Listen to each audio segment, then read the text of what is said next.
എല്ലാവർക്കും സ്വാഗതം. ഈ റിവ്യൂ ഇഷ്ടപ്പെടുവാണെങ്കിൽ ഒന്ന് ലൈക്ക് ചെയ്തും സബ്സ്ക്രൈബ് ചെയ്തും സപ്പോർട്ട് ചെയ്യണേ. ഏതായാലും സ്റ്റേഷനിൽ നിന്ന് ഇറക്കിക്കൊണ്ടുവരുന്ന അബിയെ എല്ലാവരും ഒന്ന് ഉപദേശിക്കുന്നുണ്ട്. ജയം പറയുന്നുണ്ട്, ഒരു കുഞ്ഞാകാറായി, ഇനിയെങ്കിലും നിൻ്റെ സ്വഭാവത്തിൽ നിനക്ക് ഇത്തിരി മാറ്റം വരുത്തിക്കൂടെ എന്നൊക്കെ ചോദിക്കുമ്പം ആദർശ് പറയുന്നുണ്ട്, അവനോടൊന്നും പറഞ്ഞിട്ട് കാര്യമില്ല, അവൻ്റെ കാര്യത്തിൽ മാത്രമേ അവൻ പ്രിഫറൻസ് കൊടുക്കാറുള്ളൂ എന്നൊക്കെ ആദർശം പറയും. അന്നേരം അഭി പറയുന്നുണ്ട്, ഉറങ്ങിക്കിടന്ന എൻ്റെ പേഴ്സും മൊബൈലും എല്ലാം പോയി, ഇനിയിപ്പോൾ അതെങ്ങനെയാണ് കിട്ടുന്നതെന്ന് ചോദിക്കുമ്പോൾ അനി പറയുന്നുണ്ട്, അത് സാരമില്ല, നിന്റെ ജീവൻ തിരിച്ചു കിട്ടിയില്ല, അത് മതി എന്ന് പറഞ്ഞ് അവർ വണ്ടി കയറി ഇങ്ങ് പോരുവാണ്. ഈ സമയം അനന്തപുരിയിൽ ഈ കാര്യങ്ങളൊക്കെ അറിഞ്ഞു കേട്ടോ.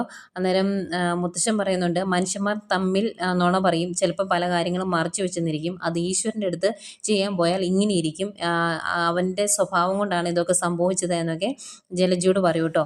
അന്നേരം ജലജ പറയുന്നുണ്ട്, അതുമാത്രമല്ല, ഒരാൾ മാലയിട്ട് കഴിഞ്ഞാൽ ആ വീട്ടിലുള്ള പെണ്ണുങ്ങളും അത്യാവശ്യം നല്ല രീതിയിൽ തന്നെ നൊയമ്പ് മുന്നോട്ട് കൊണ്ടുപോകണം, നുണയൊന്നും പറയാതെ അതും ചെയ്യേണ്ട കടമ പെണ്ണുങ്ങൾക്കും ഉള്ളതാണ് എന്ന് പറയും. അന്നേരം മുത്തശ്ശൻ ചോദിക്കുന്നുണ്ട്, ഈ പെണ്ണുങ്ങൾ എന്ന് പറഞ്ഞു കൂട്ടത്തിൽ നീയും പെടുകയില്ലേ, അപ്പം നീയും ആ രീതിയിൽ തന്നെ ചെയ്യണമായിരുന്നു, അതും ഒരു കാരണമല്ലേ എന്നൊക്കെ ഇങ്ങനെ ചോദിക്കുവാണ്. എന്നിട്ട് പറയുന്നുണ്ട്, അവൻ ഒരിക്കലും ഈ വ്രതം നേരാവണ്ണം പിടിക്കാൻ പറ്റില്ല എന്ന് എനിക്കറിയായിരുന്നു, പിന്നെ എല്ലാവരും ചെയ്തപ്പോൾ ആ കൂട്ടത്തിൽ അവനങ്ങ് ചെയ്തതേ ഉള്ളൂ എന്നൊക്കെ പറയും. പിന്നെ നിൻ്റെ സ്വഭാവം നന്നായാലല്ലേ അവൻ്റെ സ്വഭാവം നന്നാവുള്ളൂ, നീ എന്തെങ്കിലും നല്ല കാര്യം അവന് പറഞ്ഞു കൊടുത്തിട്ടുണ്ടോ എന്നൊക്കെ ചോദിക്കുവാണ്. അന്നേരം ദേവയാനി പറയുന്നുണ്ട്, അതും ഒരു നേരാണ്, അവൻ എനിക്ക് വേണ്ടി ശയനപ്രദക്ഷിണം ചെയ്തു എന്ന് നീയല്ലേ എന്നോട് പറഞ്ഞത്, അതുപോലെ എൻ്റെ ആരോഗ്യത്തിന് വേണ്ടിയാണ് അവൻ വ്രതമെടുക്കുന്നത്, ഈ പ്രാവശ്യം ശബരിമലയ്ക്ക് പോകുന്നത് എന്നൊക്കെ പറഞ്ഞു. അങ്ങനെയാണെങ്കിൽ അവൻ നല്ല രീതിയിൽ വ്രതമെടുത്ത് ശബരിമലയ്ക്ക് പോകില്ലായിരുന്നോ, അവന് തൊഴാനുള്ള അവസരം ഉണ്ടാകില്ലായിരുന്നോ എന്നൊക്കെ ഇങ്ങനെ പറയുവാണ്. അന്നേരം എന്ത് ചെയ്യണമെന്നറിയാതെ അങ്ങ് ചമ്മി പോകട്ടോ ജലജ. ഏതായാലും ഈ സമയത്തേക്കും എല്ലാവരുടെ ശബരിമലയിൽ പോയി എല്ലാവരുടെ തിരിച്ചു വരുന്നു. തിരിച്ചു വന്ന് അകത്തോട്ട് കയറുന്നതേ മുത്തശ്ശൻ ചോദിക്കുന്നുണ്ട്, അയ്യപ്പനെ പരീക്ഷിക്കാൻ പോയല്ലേ എന്ന്. അന്നേരം ആദർശ് പറയും, അതെ, അങ്ങനെ പരീക്ഷിച്ചതിന് അയ്യപ്പൻ തിരിച്ചും നല്ല രീതിയിൽ അവന് കൊടുത്തിട്ടുണ്ട് എന്ന് പറയും. അന്നേരം അഭി പറയുന്നുണ്ട്, ഞാൻ ആ കൊടുങ്കാട്ടിൽ കിടന്നപ്പം അവന്മാരെൻ്റെ എല്ലാം മോഷ്ടിച്ചുകൊണ്ട് പോയി, എൻ്റെ ജീവൻ തിരിച്ചു കിട്ടിയത് ഭാഗ്യമാണ് എന്നൊക്കെ പറയും. അന്നേരം മുത്തശ്ശൻ പറയുന്നുണ്ട്, നീ നല്ല രീതിയിൽ വ്രതം നോക്കിയായിരുന്നെങ്കിൽ ഒരു കുഴപ്പമില്ലായിരുന്നല്ലോ, നീ ചെയ്തതെല്ലാം നവ്യ മോള് ഞങ്ങളോട് പറഞ്ഞു എന്ന് പറയും. അദ്ദേഹം നവ്യൻ ഇങ്ങനെ സൂക്ഷിച്ച് നോക്കുക കേട്ടോ അഭി. അന്നേരം നവ്യ പറയുന്നുണ്ട്, എന്നെ എന്തിനാണ് നോക്കുന്നത്, ഇതെല്ലാവരും അറിയേണ്ട കാര്യമാണ്, അതിനു വേണ്ടി തന്നെയാണ് എല്ലാവരോടും പറഞ്ഞതെന്ന് പറയും. അന്നേരം അത് ജലജയ്ക്കും ഇഷ്ടപ്പെടുന്നില്ല കേട്ടോ. അപ്പോൾ മുത്തശ്ശൻ പറയുന്നുണ്ട്, ഞാനാണ് നിന്നോട് ഒരിക്കലെടുക്കാൻ പറഞ്ഞത്, അന്നേരം യാതൊരു തടസ്സവും കൂടാതെ നീ അത് ചെയ്തോളാമെന്നും പറഞ്ഞിട്ട് നീ എന്തിനാണ് അങ്ങനെയൊക്കെ ചെയ്തത് എന്ന് ചോദിക്കും. അന്നേരം അഭി പറയുന്നുണ്ട്, ഞാനന്ന് നോൺ വെജ് ഒന്നും കഴിച്ചില്ലായിരുന്നു എന്ന് പറയുമ്പം മുത്തശ്ശി പറയും, നിൻ്റെ സ്വഭാവമല്ലേ, ഒന്നും പറയാൻ പറ്റില്ല എന്ന് പറയും. അന്നേരം ദേവേനി പറയുന്നുണ്ട്, അതൊക്കെ അവിടെ നിൽക്കട്ടെ, എല്ലാവരും പോയി കുളിച്ചിട്ട് പോയി എന്നിട്ട് ഭക്ഷണമൊക്കെ കഴിക്കാം എന്ന് പറയുമ്പം ആദർശ് പറയുന്നുണ്ട്, കുളി കഴിഞ്ഞ് എനിക്ക് ഒരിടം വരെ പോകണമെന്ന്. അന്തിക്കും ജലജ, ഓ, ആ പോകുന്ന സ്ഥലം ഏതാണെന്ന് ഞങ്ങൾക്കൊക്കെ അറിയാമെന്ന് പറയും. അന്നേരം മുത്തശ്ശൻ ചോദിക്കുന്നുണ്ട്, അതെന്താ പ്രശ്നം, അവനവൻ്റെ ഭാര്യ വീട്ടിൽ പോകണ്ടേ, അവിടെയും പ്രസാദം കൊണ്ട് കൊടുക്കണ്ടേ എന്നിങ്ങനെ ചോദിക്കുക. എന്നിട്ട് മുത്തശ്ശൻ അതിൻ്റെ കൂടെ പറയുന്നുണ്ട്, അവൻ ശബരിമലയ്ക്ക് പോയത് അവൻ്റെ അമ്മയുടെ ആരോഗ്യം നേരെയാകാൻ വേണ്ടി മാത്രമല്ല, അവൻ്റെ ഭാര്യയുടെ ആരോഗ്യത്തിന് കൂടി വേണ്ടിയാണ് എന്ന് പറയുമ്പോഴത്തേക്കും ആദർശന് ആകെ ഒരു ടെൻഷൻ ആവട്ടോ. അന്നത്തേക്കും എല്ലാവരും ചോദിക്കില്ലേ അവൾക്ക് എന്താ പറ്റിയെന്ന്, അതുപോലെ തന്നെ ജാനകി, അതിനിപ്പോൾ അവൾക്ക് എന്താ അസുഖം എന്ന് ചോദിക്കും. എന്നിട്ട് എന്ത് പറയണമെന്ന് അറിയാതെ ഇങ്ങനെ എല്ലാവരും നിൽക്കുമ്പോഴത്തേക്കും അജയൻ പറയുന്നുണ്ട്, പ്രത്യേകിച്ച് അസുഖം ഉണ്ടായിട്ടൊന്നുമല്ല, ഭാര്യയുടെ ആരോഗ്യത്തിന് വേണ്ടി ഭർത്താവ് ശബരിമലയ്ക്ക് പോയെന്ന് ഓർത്തിപ്പോൾ എന്താ കുഴപ്പമെന്ന് അജയൻ ചോദിക്കും. അന്നേരം പിന്നെ അതിന് മറുപടി പറയാനൊന്നും പോകുന്നില്ല കേട്ടോ ജാനകി. പക്ഷേ ദേവയാനി പറയുന്നുണ്ട്, ഞാൻ അവളെ അമ്പലത്തിൽ വെച്ച് കണ്ടായിരുന്നു, അന്നേരം അവൾക്ക് തീരെ വയ്യായിരുന്നു, അവളുടെ അമ്മ പിടിച്ചാണ് അവളെ നടത്തിയത്, അവൾക്ക് എന്തോ അസുഖം ഉണ്ടെന്ന് എനിക്ക് തോന്നി, ഇതിനു മുമ്പും നീ അവളെ ഒന്ന് ഹോസ്പിറ്റലിൽ കൊണ്ടുപോയതല്ലായിരുന്നോ എന്നൊക്കെ ഇങ്ങനെ ചോദിക്കുക കേട്ടോ. അന്നേരം ഒന്നും മിണ്ടുന്നില്ല ആദർശ്. പക്ഷേ അന്നേരവും ജലജ പറയും, പിന്നെ അവൾമാർക്ക് അസുഖമുണ്ട്, ഈ രണ്ടെണ്ണത്തിനും തലയ്ക്ക് അസുഖം, അതാ ഇവിടുത്തെ ഏറ്റവും വലിയ പ്രശ്നം എന്ന് പറയും. അന്നേരം നവ്യ അവിടെ നിൽപ്പുണ്ടായിരുന്നു. നവ്യ അത് കേട്ടോണ്ടിരിക്കുമല്ലേ. നവ്യ പറയുന്നുണ്ട്, എൻ്റെ തലയ്ക്ക് കുഴപ്പമുണ്ടായിരുന്നെങ്കിലേ നിങ്ങൾ ഈ മോനും അമ്മയും ഇതുപോലെ ഇവിടെ നിൽക്കുകയല്ലായിരുന്നു എന്ന് പറയും. അന്നേരം മുത്തശ്ശൻ പറയുന്നുണ്ട്, അവളോട് തർക്കിച്ചുകൊണ്ട് നിന്നിട്ടൊന്നും കാര്യമില്ല മോളെ, അതേ ഒരുത്തൻ ഞൊണ്ടി കയറി വന്നില്ലേ, ഇവനെയും കൊണ്ട് മോൾ അകത്തേക്ക് കയറിപ്പോ എന്ന് പറയും. അന്നേരം നവ്യ അങ്ങ് കയ്യെ പിടിച്ച് അകത്തോട്ട് കൊണ്ടുപോകും കേട്ടോ അബിയെ. അന്നേരം മുത്തശ്ശൻ പറയുന്നുണ്ട്, ഉരുളയ്ക്ക് ഉപ്പേരി പോലെ എല്ലാ പ്രാവശ്യവും നവ്യ മോളെ നിനക്ക് തക്ക മറുപടി തരുന്നുണ്ട്, പക്ഷേ നയനമോൾ ഒരിക്കലും ദേവയാനോട് അങ്ങനെ സംസാരിച്ചിട്ടില്ല, എന്നിട്ട് നീ ഇന്നും പഠിക്കുന്നില്ലല്ലോ എന്നിങ്ങനെ പറയുവാണ്. അന്നേരം ദേവയാനി പറയുന്നുണ്ട്, എന്നോട് തർക്കുത്തരം പറഞ്ഞാൽ ഒരു തവണയെ നയനെ പറയുള്ളൂ എന്ന്. അന്നേരം മുത്തശ്ശൻ പറയും, നയനമോൾ അങ്ങനെ ഒന്നും ചെയ്യല, നിന്നെ അനുസരിച്ച് അവൾ ഇവിടെ നിന്നിട്ടുള്ളൂ. അവൾക്ക് പറ്റുന്ന രീതിയിൽ നിന്നെ സഹായിക്കാനേ മോള് ശ്രമിച്ചിട്ടുള്ളൂ. അത് നിനക്ക് മനസ്സിലാകില്ല എന്ന് മാത്രം എന്ന് പറഞ്ഞിട്ട് മുത്തശ്ശൻ അങ്ങോട്ട് പോയി കഴിയുമ്പോഴേക്കും ജാനകി ചോദിക്കുകയാണ് അനിയോട്, അനാമിക മോള് വിളിച്ചില്ലായിരുന്നോടാ നിന്നേന്ന്. അന്നേരം പിന്നെ എത്ര തവണ വിളിച്ചെന്നറിയാവോ എന്ന് ഇങ്ങനെ ചോദിക്കും. അത് കേൾക്കുന്നത് ജാനകിയുടെ മുഖം ഒന്ന് തെളിയുവേ. എന്നിട്ട് അതിൻ്റെ കൂടെ പറയുവാണ്, എന്നെ മാത്രമല്ല അയ്യപ്പസ്വാമിയെ വിളിച്ചായിരുന്നു. ഞാൻ അവിടെ ചെന്ന് തൊഴുതപ്പം അയ്യപ്പസ്വാമി പറഞ്ഞു എൻ്റെ ഭാര്യ അനാമിക വിളിച്ചായിരുന്നു എന്ന്. അതുകൊണ്ട് ഭയങ്കര സന്തോഷമായിരുന്നു എന്ന് പറയും. എന്നിട്ട് ഒരു കളിയാക്കി ചിരി ചിരിച്ചിട്ട് എല്ലാവരോടും അകത്തോട്ട് പോകും. അന്നേരം ജാനകി ആകെ ചമ്മി നിൽക്കുക കേട്ടോ. അന്നേരം ജലജയ്ക്ക് ഈ പറഞ്ഞ കാര്യങ്ങളൊന്നും ഇഷ്ടപ്പെടാത്തതുകൊണ്ട് ജലജ പറയുവാണ്, കണ്ടോ ആദർശ് കുളി കഴിഞ്ഞിട്ട് ഭക്ഷണം പോലും കഴിക്കാതെ അവൻ്റെ ഭാര്യ വീട്ടിലേക്ക് പോവാന്ന് എന്നിങ്ങനെ പറയും. അന്നേരം ദേവയാനിയുടെ മനസ്സ് വേറെ എന്തോ ആണ്, ഇങ്ങനെ ചിന്തിച്ച് നിൽക്കുവാണ്. അന്നേരം ഞാൻ പറഞ്ഞൊന്നും ഏട്ടത്തി കേട്ടില്ലേ എന്ന് ചോദിക്കും. അന്നേരം ദേവയാനി, എനിക്കറിയത്തില്ല അവൻ്റെ കാര്യം എങ്ങനെയൊക്കെയാണെന്നോ അവൻ്റെ മനസ്സിലെന്താണെന്നോ എനിക്കറിയില്ല എന്ന് മാത്രം ദേവയാനി പറയുന്നു. അതിനെ എതിർക്കാനോ തർക്കുത്തരം പറയാനോ ഒന്നും പോകുന്നില്ല ദേവയാനി. അന്നേരം അതങ്ങ് ഇഷ്ടപ്പെടുന്നില്ല ജാനകിക്കും ജലജയ്ക്കും. പിന്നെ കാണിക്കുന്നത് നമ്മുടെ നവ്യേനെയും അഭിയാണ്. നവ്യ പറയുന്നുണ്ട്, ഏതായാലും നിനക്ക് ഇങ്ങനെയെങ്കിലും തിരിച്ചു വരാൻ പറ്റിയല്ലോ. നിൻ്റെ സ്വഭാവം വെച്ച് എന്തൊക്കെ സംഭവിക്കുമെന്ന് ഓർത്ത് പേടിയായിരുന്നു എനിക്ക്. ഇവിടെ നേർച്ചയും വഴിപാടും ഒക്കെ ആയിട്ടാണ് ഞാൻ ഇരുന്നത്. അതുകൊണ്ട് നീ രക്ഷപ്പെട്ടു എന്ന് പറയും.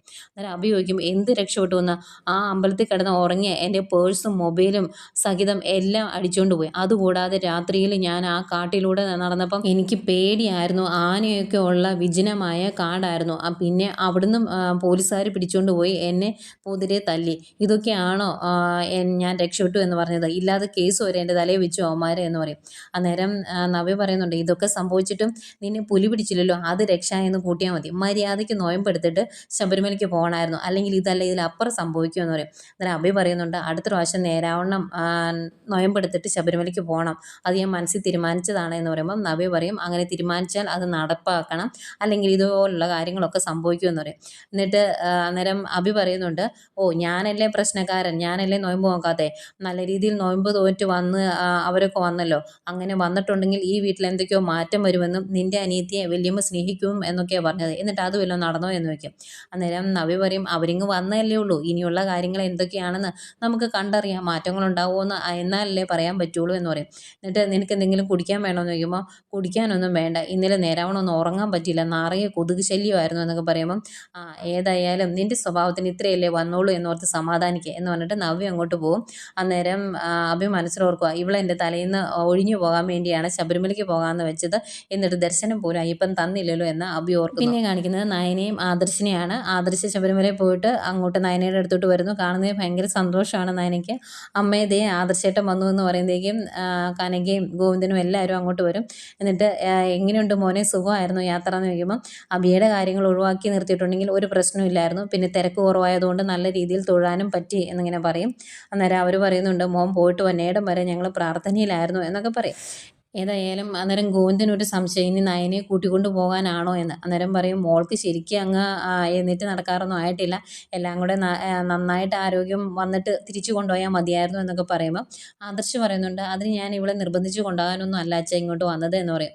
അന്നേരം കനക പറയുന്നുണ്ട്, മോള് കുറച്ച് ദിവസത്തോടെ ഇവിടെ നിൽക്കട്ടെ, ഏതായാലും ഇത് മോൻ്റെ വീട് തന്നെയാണ്, മോൻ എപ്പോൾ വേണേലും ഇങ്ങോട്ട് വന്ന് ഇവളെ കാണാലോ, അതിന് യാതൊരു തടസ്സവും ഇല്ലല്ലോ എന്നൊക്കെ പറയും. അന്തേക്കും നയനെ വാ ആദർശേട്ടാന്ന് പറഞ്ഞാൽ ആദർശിനെയും കൊണ്ട് റൂമിലേക്ക് പോവാണ്. റൂമിലേക്ക് അവരങ്ങ് പോയി കഴിയുമ്പോഴേക്കും ഗോവിന്ദൻ പറയുന്നുണ്ട്, ഇനിയെങ്കിലും ആദർശ് മോൻ്റെ അമ്മയ്ക്ക് എന്തെങ്കിലും ഒരു മാറ്റം ഉണ്ടായാൽ മതിയായിരുന്നു എന്ന്. അന്നേരം കനക പറയും, ഒരു മാറ്റവും ഉണ്ടാകുമെന്ന് എനിക്ക് തോന്നുന്നില്ല, അമ്പലത്തിൽ വെച്ച് കണ്ടപ്പോഴും ഒന്ന് സ്നേഹത്തോടെ ചിരിക്കുകയോ വരുന്നുണ്ടോ എന്ന് ചോദിക്കുകയോ ഒന്നും ചെയ്തില്ല, ആ മുഖത്തെ പണ്ടത്തെ ദേഷ്യം ഇപ്പോഴും ഉണ്ട് എന്ന് കനക വിഷമത്തോടെ പറയുന്നുണ്ട്. ഏതായാലും റൂമിലേക്ക് ചെന്ന നയനയുടെ കൈ പിടിച്ചിട്ട് ആദർശ് പറയുന്നുണ്ട്, ശബരിമലയ്ക്ക് പോയി മാലയൂരി വ്രതവും എല്ലാം മാറി എനിക്കിനി എൻ്റെ ഭാര്യയെ സമാധാനത്തോടെ ഒന്ന് കെട്ടിപ്പിടിക്കാമല്ലോ എന്ന് പറഞ്ഞ് ആദർശ് നയനെ അങ്ങ് കെട്ടിപ്പിടിക്കുവാണ്. കഴിയുമ്പോഴാണ് ആദർശ് ഓർക്കുന്നത്, നയനയ്ക്ക് വയ്യല്ലോ എന്ന്. അയ്യോ നിനക്ക് വയ്യാന്നുള്ള കാര്യം ഞാൻ മറന്നുപോയി എന്ന് പറഞ്ഞിട്ട് പയ്യങ്ങ് വിടും. അന്നേരം നയന പറയുന്നുണ്ട്, എനിക്കിപ്പോൾ ഒരു കുഴപ്പമില്ല, എല്ലാ തരത്തിലും ഞാൻ ഓക്കെയാണ് എന്ന് പറയും. അന്നേരം ആദർശ് എങ്കിൽ നമുക്ക് ആ വീട്ടിലോട്ട് പോയാലോ എന്ന്. അന്നേരം നയന പറയുന്നുണ്ട്, ഞാൻ അങ്ങോട്ട് വന്നാൽ ശരിയാകിയല്ല, പ്രത്യേകിച്ച് അനാമികയ്ക്ക് എന്നെ കണ്ണെടുത്താൽ കണ്ടുകൂടാ, അങ്ങോട്ട് വന്നിട്ടുണ്ടെങ്കിൽ ഇനിയും പ്രശ്നങ്ങളാകും എന്ന് പറയും. അന്നേരം ആദർശ് പറയുന്നുണ്ട്, ഏതായാലും അനാമികയ്ക്കിട്ട് 2 കൊടുത്ത് നന്ദുവിന് നല്ല വല്ല സമ്മാനം മേടിച്ചു കൊടുക്കണം, അത്രയ്ക്ക് എനിക്ക് ഇഷ്ടപ്പെട്ടു, അവൾ അത്രത്തോളം ചേച്ചി സ്നേഹിക്കുന്നതുകൊണ്ടല്ലേ അത്രയൊക്കെ ചെയ്തത്, ഞാൻ ഈ പ്രശ്നം ഒഴിവാക്കി വിട്ടത് അനിയെ ഓർത്താണ്, അല്ലെങ്കിൽ അവളുടെ മുമ്പ് ഇട്ട് അവളുടെ അച്ഛനെ ഞാൻ തല്ലിയേനെ, മോളെ ഈ രീതിയിൽ വളർത്തി വിട്ടേനെ എന്ന് പറയും.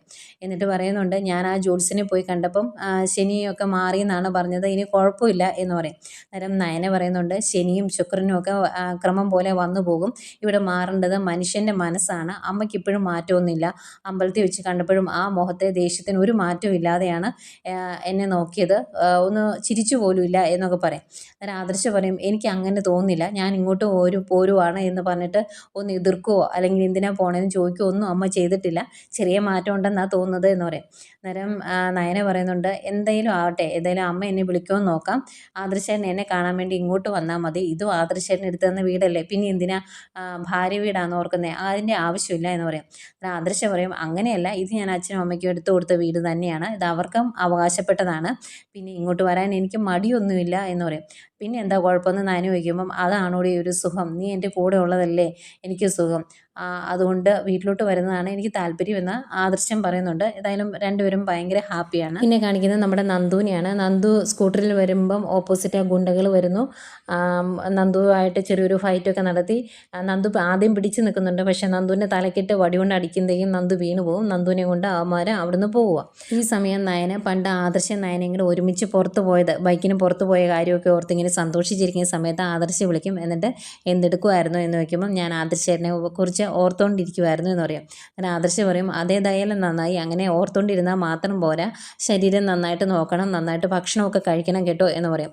അന്നേരം നയന പറയുന്നുണ്ട് അതിന് എനിക്കിപ്പോൾ കുഴപ്പമൊന്നുമില്ലല്ലോ, എക്സസൈസ് ഒക്കെ ചെയ്തോളാം ഡോക്ടർ പറഞ്ഞു എന്ന് പറയുമ്പം ഒരുപാട് എക്സസൈസ് ഒന്നും ചെയ്യേണ്ട, വീടിന് ചുറ്റും പയ്യൊന്ന് നടക്കോ എന്തെങ്കിലും ചെയ്താൽ മതി എന്ന് പറയും. അപ്പോൾ ഇതെല്ലാം റൂമിൽ നിന്ന് ഇറങ്ങി വരുന്ന ദേവയാനി കേൾക്കുന്നുണ്ട് കേട്ടോ.